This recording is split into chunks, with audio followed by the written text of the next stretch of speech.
हाँ जी, सत श्री अकाल स्टूडेंट्स। अपेक्स इंस्टीट्यूट तुहाडा स्वागत है। उम्मीद है कि तुहाडी मास्टर गेट की तैयारी है जिहड़ी वधिया तरीके नाल चल रही होगी। आपां पिछलियां क्लासेस विच लिटरेचर नाल रिलेटेड जिन्ने भी क्वेश्चन कीते हो तुसीं जरूर एक बार फिर रिवाइज कर लेना। उस तो नैक्सट क्वेश्चनस है जिहड़े आपां अज दी क्लास विच कंप्लीट करांगे। अपना क्वेश्चन है 545। क्वेश्चन है सौंची पक्की खेड है। सौंची पक्की ये जो तुहानूं दस्सिया सी कि यह कबड्डी खेड दा ही एक पार्ट है। सौंची पक्की खेड ये किन्ना दी खेड है तां यह नौजवानां दी जां जवानां दी खेड है। जवानां दी खेड है ये सौंची पक्की, कबड्डी दा ही एक रूप है। सौंची पक्की अजकल दी किस खेड नाल मिलदी है? तां जिहड़ी सौंची पक्की खेड है अजकल दी किस खेड नाल जिहड़े है यह मिलदी जुलदी है ते बॉक्सिंग नाल। बॉक्सिंग नाल यह मिलदी है। नेक्स्ट है खास तौर ते सौंची पक्की दे मुकाबले कित्थे होया करदे सन? तां पुराने समय दे विच जिहड़े लोक मेले लगदे सी तां उत्थे सौंची पक्की दे मुकाबले हुंदे सी और सब तो श्रेष्ठ सब तो आम तौर ते जिहड़े है यह छपार दे मेले ते होया करदे सन। सौंची पक्की दे मुकाबले छपार दे मेले ते। अदरवाइज बाई चांस कोई छपार दे मेले ते ऑप्शन नहीं है तां यह मेलिਆਂ ਦੇ छिंजां होईयां करदियां सी तां यह मेले ही आवेगा। इसका answer J by chance Chhapar दा मेला नहीं आ, पर्टिकुलर नहीं दिता होया तां सिर्फ मेला दिता होया तां यह मेलिਆਂ ते होया करदे सी ये मुकाबले। नेक्स्ट है खिद्दो खुंडी खेड है जिहड़ी ये अजोकी किस खेड नाल मिलदी है? बिल्कुल तुहानूं पता होगा खिद्दो खुंडी है जिहड़ी ये हाकी खेड नाल मिलदी जुलदी है। ठीक है, बिल्कुल मिलदी जुलदी है। हाकी दा पुरातन रूप खिद्दो खुंडी ही है। नेक्स्ट क्वेश्चन अपने कोले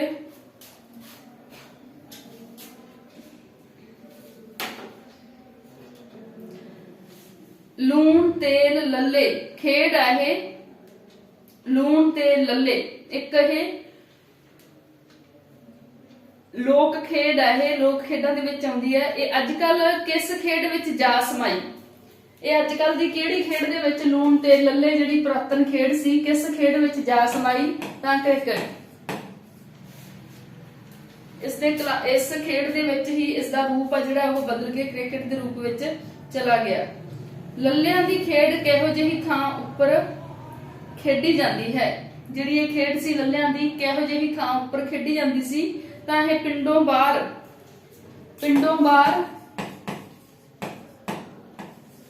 खुली थां ते। देखो तुहानूं ऑप्शन दे विच खुली दी जगह ते मोगली भी आ सकदा। मोगली जगह जां मोगली थां। तां मोगली दा जिहड़ा मीनिंग है ये पंजाबी दे विच खुली जगह नूं मोगली जगह कहा जांदा है। नेक्स्ट है लल्लियां दी खेड विच खिडारियां दी गिनती है जिहड़ी लल्लियां दी खेड विच खिडारियां दी गिनती अनिश्चित हुंदी है। अनिश्चित। अड्डी टप्पा जां अड्डी छड़प्पा खेड किन्ना दी है? एक खेड है जिहड़ी कुड़ियां दी खेड है। अड्डी टप्पा जां अड्डी छड़प्पा यह कुड़ियां दी खेड है और इस दे विच कुड़ियां दी खेड है और इस दे विच जे दो ग्रुप हुंदे आ, दो टोलियां कह लो, दो टोलियां हुंदियां और हर टोली दे विच 4 जां 5 कुड़ियां हुंदियां। हर टोली दे विच 4 जां 5 कुड़ियां हुंदियां।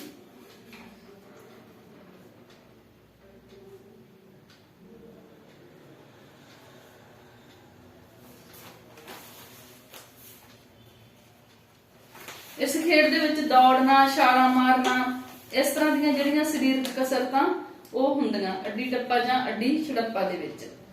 ਨੈਕਸਟ ਹੈ ਸ਼ੱਕਰ ਭਿੱਜੀ। ਸ਼ੱਕਰ ਭਿੱਜੀ ਖੇਡ ਇਹ ਕਿੰਨਾ ਦੀ ਖੇਡ ਹੈ? ਇਹ ਮੁੰਡਿਆਂ ਦੀ ਵੀ ਹੈ ਤੇ ਕੁੜੀਆਂ ਦੀ ਵੀ ਹੈ। ਮੁੰਡੇ ਕੁੜੀਆਂ ਦੋਵਾਂ ਦੀ ਖੇਡ ਹੈ। ਸ਼ੱਕਰ ਭਿੱਜੀ ਖੇਡ ਹੈ ਜਿਹੜੀ ਇਹ ਮੁੰਡਿਆਂ ਦੀ ਵੀ ਆ ਔਰ ਕੁੜੀਆਂ ਦੀ ਵੀ ਹੈ।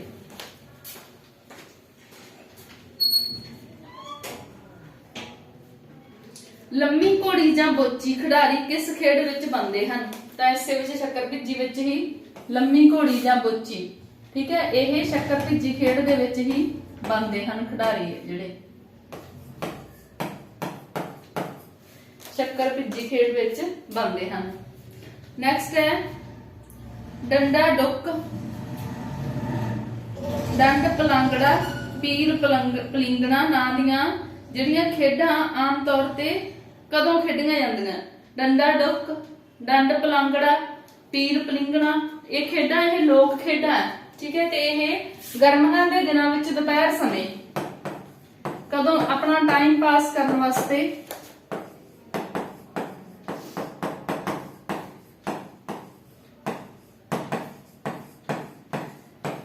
ਦੁਪਹਿਰ ਸਮੇਂ ਤਾਂ ਇਹ ਖੇਡਾਂ ਜਿਹੜੀਆਂ ਖੇਡੀਆਂ ਜਾਂਦੀਆਂ।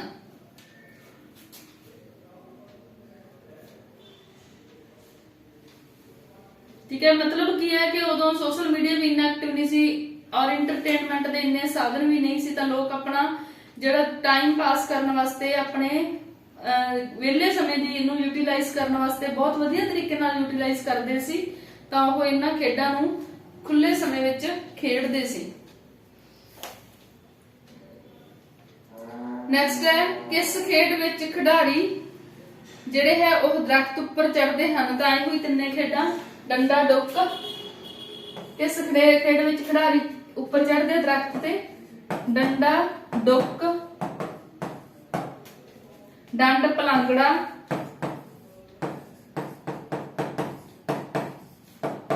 ਤੇ ਪੀਲ ਪਲਿੰਗਣ।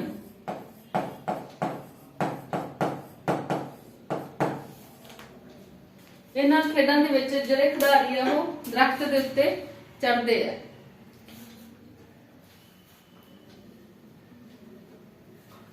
ਨੈਕਸਟ ਖੇਡ ਹੈ, ਨੈਕਸਟ ਕੁਐਸਚਨ ਆਪਣਾ 557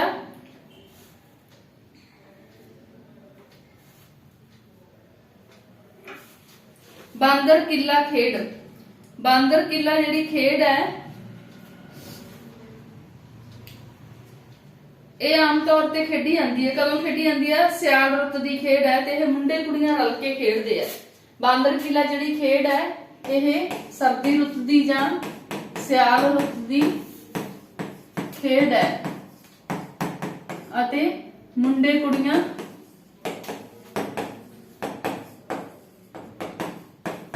ਰਲ ਕੇ ਖੇਡਦੇ ਹਨ। ਬਹੁਤ ਸਾਰੀਆਂ ਇਹਨਾਂ ਚੋਂ ਖੇਡਾਂ ਜਿਹੜੀਆਂ ਹੈ ਇਹ ਹੁਣ ਵੀ ਅਜੋਕੇ ਸਮੇਂ ਦੇ ਵਿੱਚ ਵੀ ਇਹ ਚੱਲਦੀਆਂ।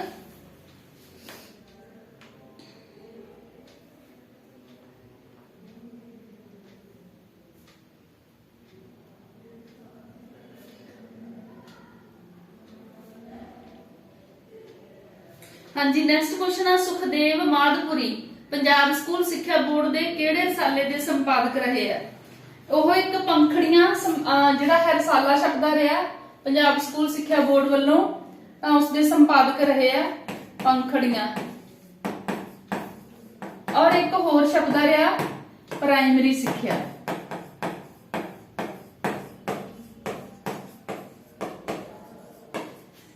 ਪ੍ਰਾਇਮਰੀ ਸਿੱਖਿਆ।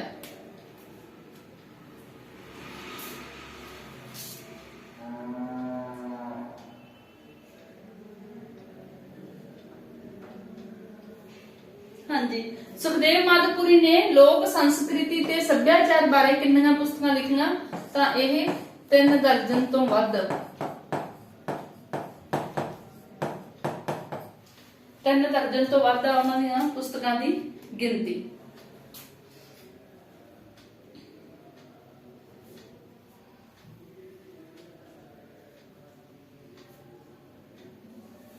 ਨੈਕਸਟ ਹੈ ਸੁਖਦੇਵ ਮਾਦਪੁਰੀ ਨੂੰ ਪੰਜਾਬੀ ਸਾਹਿਤ ਅਕੈਡਮੀ ਲੁਧਿਆਣਾ ਨੇ ਕਿਹੜਾ ਸਨਮਾਨ ਦਿੱਤਾ ਹੈ? ਤਾਂ ਇਹਨਾਂ ਨੇ ਜਿਹੜੇ ਪੰਜਾਬੀ ਸਾਹਿਤ ਅਕੈਡਮੀ ਲੁਧਿਆਣਾ ਇਹਨਾਂ ਨੇ ਕਰਤਾਰ ਸਿੰਘ ਧਾਲੀਵਾਲ ਸਨਮਾਨ ਦਿੱਤਾ ਇਹਨਾਂ ਨੂੰ, ਸੁਖਦੇਵ ਮਾਦਪੁਰੀ ਨੂੰ ਕਰਤਾਰ ਸਿੰਘ ਧਾਲੀਵਾਲ। ਸਨਮਾਨ ਦੇ ਕੇ ਸਨਮਾਨਿਤ ਕੀਤਾ ਪੰਜਾਬੀ ਸਾਹਿਤ ਅਕੈਡਮੀ ਲੁਧਿਆਣਾ ਵੱਲੋਂ।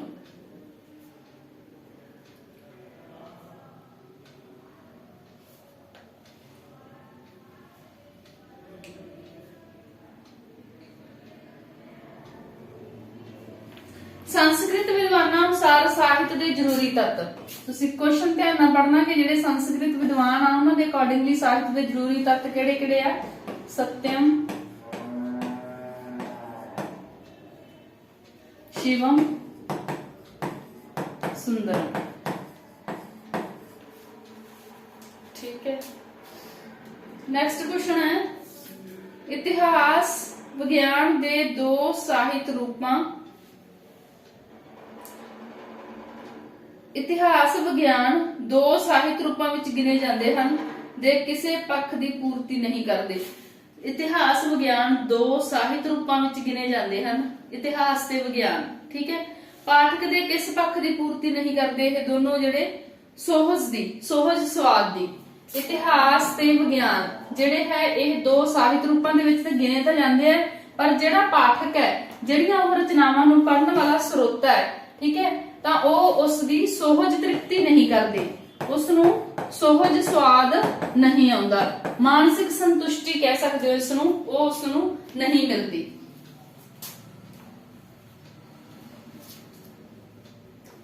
ਨੈਕਸਟ ਹੈ ਵਿਆਕਰਨ ਦੇ ਪੱਖੋਂ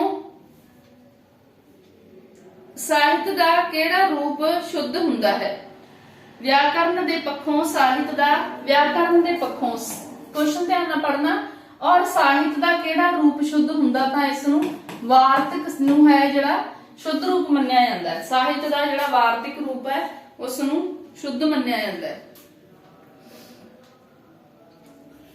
ਪੰਜਾਬੀ ਭਾਸ਼ਾ ਵਿੱਚ ਸਾਹਿਤ ਦਾ ਕਿਹੜਾ ਕਾਵਿ ਰੂਪ ਪਹਿਲਾਂ ਹੋਂਦ ਵਿੱਚ ਆਇਆ। ਪੰਜਾਬੀ ਭਾਸ਼ਾ ਵਿੱਚ ਸਾਹਿਤ ਦਾ ਕਿਹੜਾ ਕਾਵਿ ਰੂਪ ਪਹਿਲਾਂ ਹੋਂਦ ਵਿੱਚ ਆਇਆ ਤਾਂ ਇਹ ਕਾਵਿ ਰੂਪ, ਇੱਕ ਮਿੰਟ, 563 ਕੁਐਸਚਨ ਆ ਤੁਹਾਡਾ। ਵਿਆਕਰਨ ਦੇ ਪੱਖੋਂ ਸਾਹਿਤ ਦਾ ਗਲਤ ਹੋ ਗਿਆ ਮੇਰੇ ਕੋਲ। ਵਾਰਤਕ ਰਚਨਾ ਵਿੱਚ ਕਵਿਤਾ ਦੇ ਮੁਕਾਬਲੇ ਕਿਹੜਾ ਤੱਤ ਪ੍ਰਧਾਨ ਹੁੰਦਾ ਹੈ। ਵਾਰਤਕ ਰਚਨਾ ਦੇ ਵਿੱਚ ਕਵਿਤਾ ਦੇ ਮੁਕਾਬਲੇ ਕਿਹੜਾ ਤੱਤ ਪ੍ਰਧਾਨ ਹੁੰਦਾ ਹੈ। ਬੁੱਧੀ ਦਾ ਤੱਤ ਪ੍ਰਧਾਨ ਹੁੰਦਾ, ਇੱਕ ਹੋਰ ਹੁੰਦਾ ਦਲੀਲ ਵੀ ਹੁੰਦੀ ਹੈ ਉਸ ਦੇ ਵਿੱਚ, ਬੁੱਧੀ ਅਤੇ ਦਲੀਲ ਦਾ ਤੱਤ ਵਾਰਤਕ ਰਚਨਾ ਦੇ ਵਿੱਚ।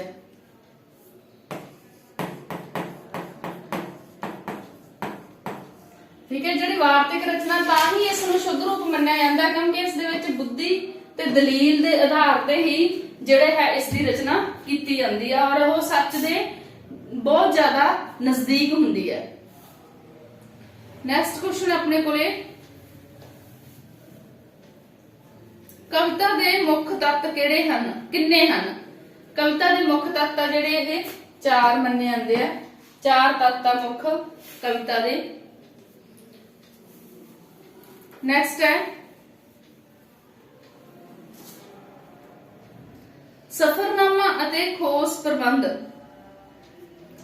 क्वेश्चन नंबर 565 ਸਫਰਨਾਮਾ ਅਤੇ ਖੋਜ ਪ੍ਰਬੰਧ ਸਾਹਿਤ ਦੇ ਕਿਸ ਰੂਪ ਵਿੱਚ ਰੱਖੇ ਜਾਂਦੇ ਹਨ। ਸਫਰਨਾਮਾ ਤੇ ਖੋਜ ਪ੍ਰਬੰਧ ਜਿਹਦੇ ਤੇ ਕਿਸੇ ਵੀ ਟੌਪਿਕ ਤੇ ਖੋਜ ਕੀਤੀ ਜਾਂਦੀ ਹੈ, PhD ਲੈਵਲ ਦੀ ਜਿਹੜੀ ਸਟੱਡੀ ਆ ਉਹ ਖੋਜ ਪ੍ਰਬੰਧ ਹੈ। ਤੇ ਸਾਹਿਤ ਦੇ ਕਿਸ ਰੂਪ ਵਿੱਚ ਰੱਖੇ ਜਾਂਦੇ ਆ, ਵਾਰਤਕ ਰੂਪ ਵਿੱਚ। ਇਹ ਵਾਰਤਕ ਰੂਪ ਵਿੱਚ ਰੱਖੇ ਜਾਂਦੇ ਆ। ਪੰਜਾਬੀ ਭਾਸ਼ਾ ਵਿੱਚ ਨੈਕਸਟ ਕੁਐਸਚਨ ਹੈ ਪੰਜਾਬੀ ਭਾਸ਼ਾ ਵਿੱਚ ਸਾਹਿਤ ਦਾ ਕਿਹੜਾ ਕਾਵਿ ਰੂਪ ਪਹਿਲਾਂ ਹੋਂਦ ਵਿੱਚ ਆਇਆ। ਪੰਜਾਬੀ ਭਾਸ਼ਾ ਵਿੱਚ ਸਾਹਿਤ ਦਾ ਕਿਹੜਾ, ਦੇਖੋ ਸਾਹਿਤ ਦਾ ਕਿਹੜਾ ਕਾਵਿ ਰੂਪ ਕੁਐਸਚਨ ਦੇ ਵਿੱਚ ਹੀ ਇਹ ਗਲਤ ਦਿੱਤਾ ਹੋਇਆ ਕੁਐਸਚਨ। ਪੰਜਾਬੀ ਭਾਸ਼ਾ ਵਿੱਚ ਸਾਹਿਤ ਦਾ ਆ ਨਹੀਂ ਹੋਣਾ ਸੀ, ਇੱਥੇ ਕਿਹੜਾ ਰੂਪ ਹੋਂਦ ਵਿੱਚ ਆਇਆ। ਪਹਿਲਾਂ ਆਇਆ ਸੀਗਾ ਕਾਵਿ ਰੂਪ और बाद विच वार्तिक।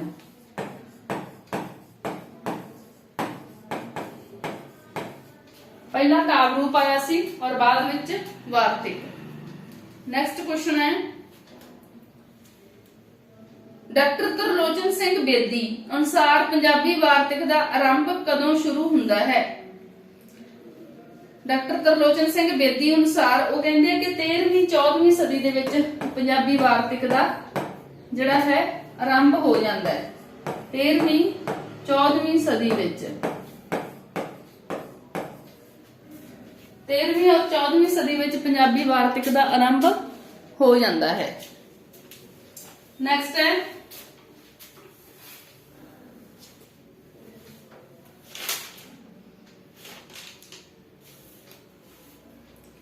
ਹਾਂਜੀ ਪ੍ਰੋਫੈਸਰ ਕਿਰਪਾਲ ਸਿੰਘ ਕਸੇਰ ਪੰਜਾਬੀ ਵਾਰਤਕ ਦੀ ਸ਼ੁਰੂਆਤ ਕਦੋਂ ਤੋਂ ਮੰਨਦਾ ਹੈ? According to professor Kirpal Singh Kaser ਤਾਂ ਇਹ 15ਵੀਂ 16ਵੀਂ ਸਦੀ ਤੋਂ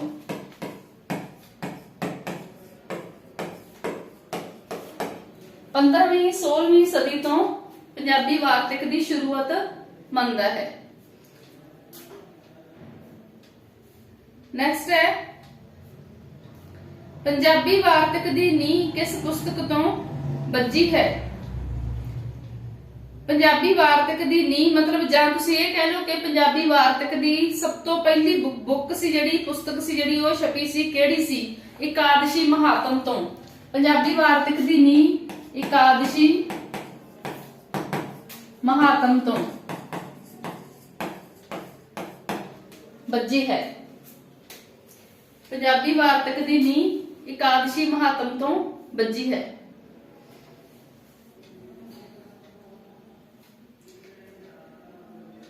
ਨੈਕਸਟ ਕੁਐਸਚਨ ਹੈ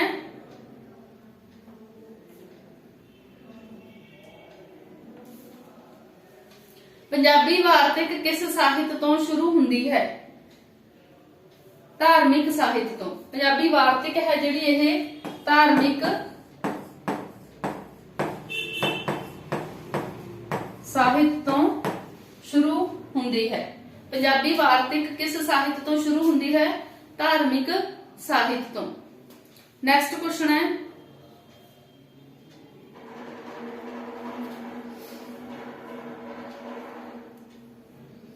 ਪੰਜਾਬੀ ਗਦ ਸਾਹਿਤ ਦਾ ਪਿਤਾਮਾ ਜਿਹੜਾ ਉਹ ਕਿਸ ਨੂੰ ਕਿਹਾ ਜਾਂਦਾ ਹੈ? ਪੰਜਾਬੀ ਗਦ ਸਾਹਿਤ ਦਾ ਪਿਤਾਮਾ ਸ਼ਰਧਾ ਰਾਮ ਫਲੋਰੀ ਨੂੰ। ਪੰਜਾਬੀ ਗਦ ਸਾਹਿਤ ਦਾ ਪਿਤਾਮਾ ਸ਼ਰਧਾ ਰਾਮ ਫਿਲੌਰੀ ਨੂੰ ਕਿਹਾ ਜਾਂਦਾ ਹੈ। ਸਿੱਖਾਂ ਦੇ ਰਾਜ ਦੀ ਵਿਥਿਆ। ਨੈਕਸਟ ਕੁਐਸਚਨ ਆਪਣਾ ਸਿੱਖਾਂ ਦੇ ਰਾਜ ਦੀ ਵਿਥਿਆ ਪੁਸਤਕ ਦੀ ਰਚਨਾ ਦਾ ਸਮਾਂ ਕੀ ਹੈ? ਸਿੱਖਾਂ ਦੇ ਰਾਜ ਦੀ ਵਿਥਿਆ ਤਾਂ ਇਹ 1866 ਈਸਵੀ ਵਿੱਚ ਛਪੀ ਸੀ ਇਹ ਬੁੱਕ। 1866 ਈਸਵੀ ਇਸ ਦਾ ਸਮਾਂ ਹੈ। ਔਰ ਸਿੱਖਾਂ ਦੇ ਰਾਜ ਦੀ ਵਿਥਿਆ ਜਿਹੜੀ ਹੈ ਬੁੱਕ ਇਹ ਕਿਸ ਦੀ ਲਿਖੀ ਹੋਈ ਹੈ? ਇਹ ਅਜੀਤ ਕੌਰ ਦੀ ਲਿਖੀ ਹੋਈ ਹੈ।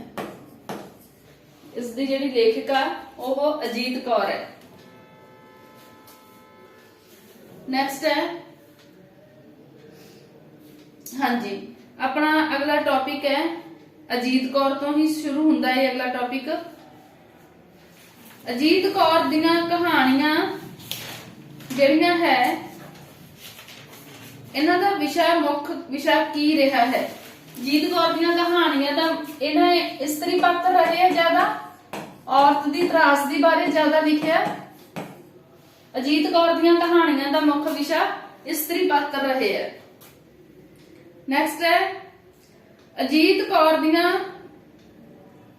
574 ਕੁਐਸਚਨ ਆਪਣੇ ਕੋਲੇ। ਕਹਾਣੀਆਂ ਦਾ ਮੁੱਖ ਵਿਸ਼ਾ ਇਸਤਰੀ ਜੀਵਨ ਰਿਹਾ, ਇਸਤਰੀ ਪਾਤਰ ਰਹੇ ਇਸ ਦੇ ਜ਼ਿਆਦਾ। ਅਜੀਤ ਕੌਰ ਦੀਆਂ ਕਹਾਣੀਆਂ ਵਿਚਲੀ ਔਰਤ ਕਿਸ ਤਰ੍ਹਾਂ ਦੀ ਹੈ? ਸਮਾਜਿਕ ਕਦਰਾਂ ਕੀਮਤਾਂ ਦੀ ਵਿਦਰੋਹੀ। ਉਸ ਦੀਆਂ ਕਹਾਣੀਆਂ ਵਿਚਲੀ ਜਿਹੜੀ ਔਰਤ ਪਾਤਰ ਹੈ ਤਾਂ ਉਹ ਕਿਸ ਤਰ੍ਹਾਂ ਦੀ ਔਰਤ ਹੈ? ਸਮਾਜਿਕ ਕਦਰਾਂ ਕੀਮਤਾਂ ਦੀ ਵਿਰੋਧੀ। ਠੀਕ ਹੈ। ਔਰ ਜਿਹੜੀਆਂ ਇਹਨਾਂ ਕਹਾਣੀਆਂ ਦਾ ਮੁੱਖ ਵਿਸ਼ਾ ਕੀ ਹੈ? ਇਸਤਰੀ ਦੀ ਤਰਾਸਦੀ, ਇਸਤਰੀ ਪਾਤਰਾਂ ਨੂੰ ਉਸਨੇ ਜ਼ਿਆਦਾ ਲਿਖਿਆ ਔਰ ਇਸਤਰੀ ਜੀਵਨ ਵੀ ਕਹਿ ਸਕਦੇ ਹੋ ਤੁਸੀਂ। ਤਾਂ ਇਸ ਤਰ੍ਹਾਂ ਦੇ ਜਿਹੜੇ ਇਸ ਔਰਤ ਦੇ ਨਾਲ ਸੰਬੰਧਿਤ ਜਿੰਨੇ ਵੀ ਤਸ਼ੱਦਦ ਜਾਂ ਜੋ ਵੀ ਉਹ ਝੱਲਦੀ ਸੀ ਉਸ ਬਾਰੇ ਉਹਨਾਂ ਨੇ ਆਪਣੀਆਂ ਕਹਾਣੀਆਂ ਦੇ ਵਿੱਚ ਵਿਸ਼ੇ ਬਣਾਏ ਆ। ਨੈਕਸਟ ਕੁਐਸਚਨ ਹੈ,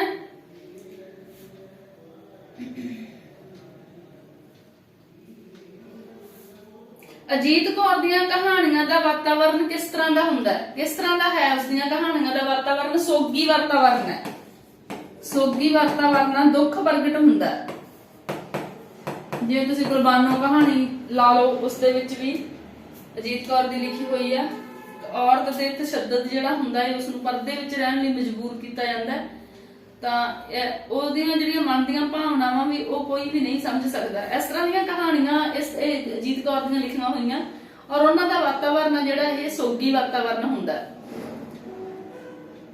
ਨੈਕਸਟ ਕੁਐਸਚਨ ਹੈ, ਨਹੀਂ ਸਾਨੂੰ ਕੋਈ ਤਕਲੀਫ ਨਹੀਂ, ਕਹਾਣੀ ਦਾ ਵਿਸ਼ਾ ਕੀ ਹੈ? ਵਰਤਮਾਨ ਦੂਸ਼ਿਤ ਸਮਾਜ। ਨਹੀਂ ਸਾਨੂੰ ਕੋਈ ਤਕਲੀਫ ਨਹੀਂ ਜਿਹੜੀ ਇਹ ਕਹਾਣੀ ਹੈ, ਇਸ ਦਾ ਵਿਸ਼ਾ ਕੀ ਹੈ? ਵਰਤਮਾਨ ਦੂਸ਼ਿਤ ਸਮਾਜ। ਵਰਤਮਾਨ ਦੂਸ਼ਿਤ ਸਮਾਜ।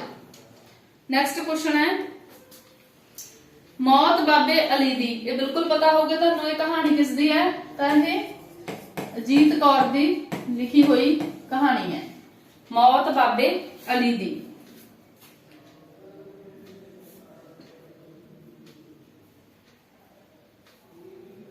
ਹਾਂਜੀ, ਅੱਗੇ ਹੈ, ਅਜੀਤ ਕੌਰ ਦੀਆਂ ਕਹਾਣੀਆਂ ਵਿੱਚ ਮੁੱਖ ਪ੍ਰਧਾਨਤਾ। ਉਸ ਦੀਆਂ ਕਹਾਣੀਆਂ ਵਿੱਚ ਮੁੱਖ ਪ੍ਰਧਾਨਤਾ ਕੀ ਹੈ? ਕਾਮ ਦਾ ਪ੍ਰਗਟਾਵਾ ਕੀਤਾ ਗਿਆ। ਸਮਝ ਗਏ ਹੋਵੋਗੇ ਤੁਸੀਂ, ਕਾਮ ਦਾ ਪ੍ਰਗਟਾਵਾ ਕੀਤਾ ਗਿਆ। ਔਰਤ ਦੇ ਤਸ਼ੱਦਦ ਦੀ ਕਹਾਣੀਆਂ ਤਾਂ ਇਹੀ ਉਸ ਦੀਆਂ ਕਹਾਣੀਆਂ ਦੀ ਪ੍ਰਧਾਨਤਾ ਰਹੀ ਹੈ। ਨੈਕਸਟ ਕੁਐਸਚਨ ਹੈ, ਅਜੀਤ ਕੌਰ ਦੀ ਬਹੁ ਚਰਚਿਤ ਪੁਸਤਕ ਕਿਹੜੀ ਹੈ? ਜਿਹੜੀ ਬਹੁਤ ਜ਼ਿਆਦਾ ਪੜ੍ਹੀ ਗਈ ਹੈ ਔਰ ਬਹੁਤ ਜ਼ਿਆਦਾ ਚਰਚਾ ਦਾ ਵਿਸ਼ਾ ਰਹੀ ਹੈ, ਤਾਂ ਖਾਨਾ ਬਦੋਸ਼। ਖਾਨਾ ਬਦੋਸ਼ ਜਿਹੜੀ ਕਿ ਉਹਨਾਂ ਦੀ ਆਪਣੀ ਜੀਵਨ ਕਹਾਣੀ ਆ, ਆਪਣੀ ਸਵੈ ਜੀਵਨੀ ਆ ਉਹਨਾਂ ਦੀ। ਖਾਨਾ ਬਦੋਸ਼ ਉਹਨਾਂ ਨੇ ਆਪਣੇ ਜੀਵਨ ਬਾਰੇ ਲਿਖਿਆ ਹੋਇਆ, ਕਿਉਂਕਿ ਉਸਨੇ ਹੰਢਾਇਆ ਹੋਇਆ ਸੀ।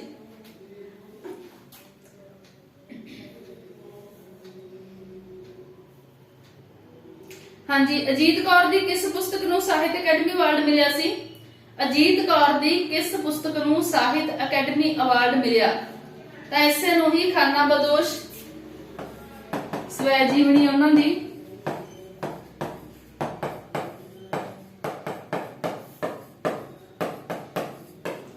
ਖਾਨਾ ਬਦੋਸ਼ ਤੇ ਹੀ ਉਹਨਾਂ ਨੂੰ ਸਾਹਿਤ ਅਕੈਡਮੀ ਅਵਾਰਡ ਮਿਲਿਆ ਸੀ 1985 ਵਿੱਚ। ਤਾਂ ਇਹ ਅਵਾਰਡ ਉਹਨਾਂ ਨੂੰ 1985 ਵਿੱਚ ਮਿਲਿਆ ਸੀ। ਨੈਕਸਟ ਹੈ, ਅਜੀਤ ਕੌਰ ਦਾ ਜਨਮ ਕਦੋਂ ਹੋਇਆ? ਤਾਂ ਉਹਨਾਂ ਦਾ ਜਨਮ 16 ਨਵੰਬਰ 1934। 16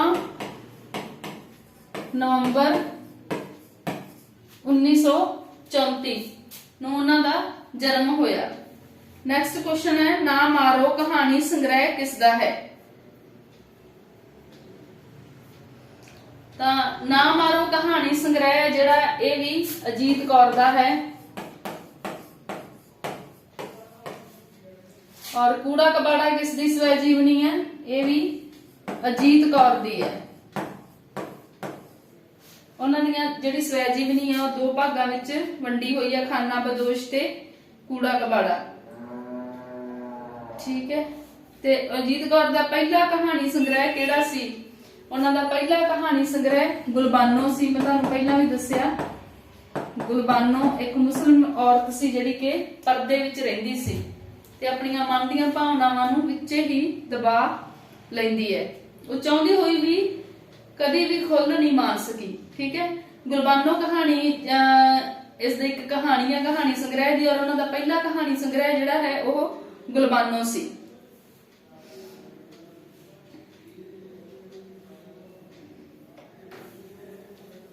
ਨੈਕਸਟ ਕੁਐਸਚਨ ਹੈ,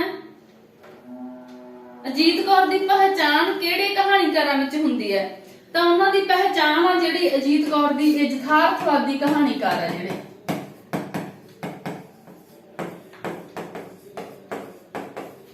ਯਥਾਰਥਵਾਦੀ ਕਹਾਣੀਕਾਰ ਦੇ ਤੌਰ ਤੇ ਉਹਨਾਂ ਦੀ ਜਿਹੜੀ ਪਹਿਚਾਣ ਹੁੰਦੀ ਹੈ। ਨੈਕਸਟ ਕੁਐਸਚਨ ਹੈ, ਅਜੀਤ ਕੌਰ ਦਾ ਕਿਹੜਾ ਸੰਗ੍ਰਹਿ 14 ਭਾਸ਼ਾਵਾਂ ਵਿੱਚ ਛਪਿਆ? ਸੂਲੀ ਤੇ ਲਟਕਦੇ ਪਲ। ਉਹਨਾਂ ਦਾ ਕਹਾਣੀ ਸੰਗ੍ਰਹਿ ਸੀ ਜਿਹੜਾ ਕਿ ਭਾਰਤ ਦੀਆਂ 14 ਭਾਸ਼ਾਵਾਂ ਵਿੱਚ ਛਪਿਆ, ਸੂਲੀ ਤੇ ਲਟਕਦੇ ਪਲ।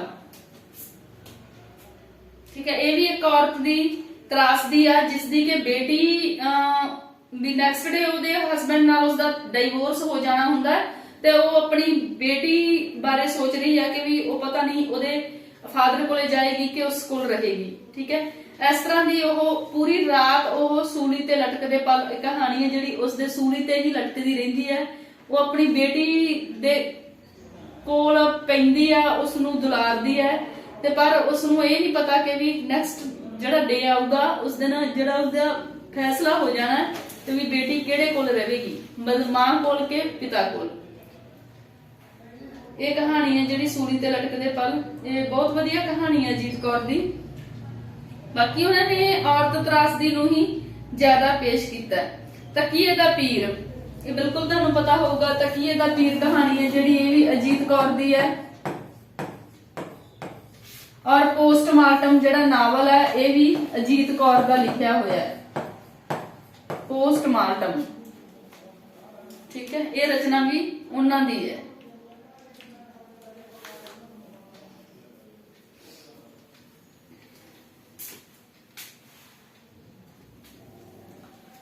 ਤਾਂ ਠੀਕ ਹੈ, ਅੱਜ ਤੱਕ ਦੇ ਆਪਣੇ ਇੰਨੇ ਕੁਐਸਚਨ ਹੀ ਕੰਪਲੀਟ।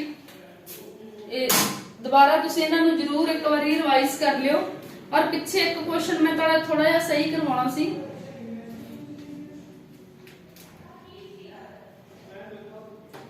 ਜਿਹੜਾ ਆਹ ਸਿੱਖਾਂ ਦੇ ਰਾਜ ਦੀ ਵਿਥਿਆ ਪੁਸਤਕ ਹੈ, ਇਸ ਦੀ ਜਿਹੜੀ ਰਚਨਹਾਰ ਹੈ ਉਹ ਅਜੀਤ ਕੌਰ ਨਹੀਂ ਹੈ। ਸੌਰੀ, ਇਹ ਥੋੜਾ ਜਿਹਾ ਬਾਈ ਮਿਸਟੇਕ ਮੇਰੇ ਤੋਂ ਹੋ ਗਿਆ ਇਹ ਆਨਸਰ।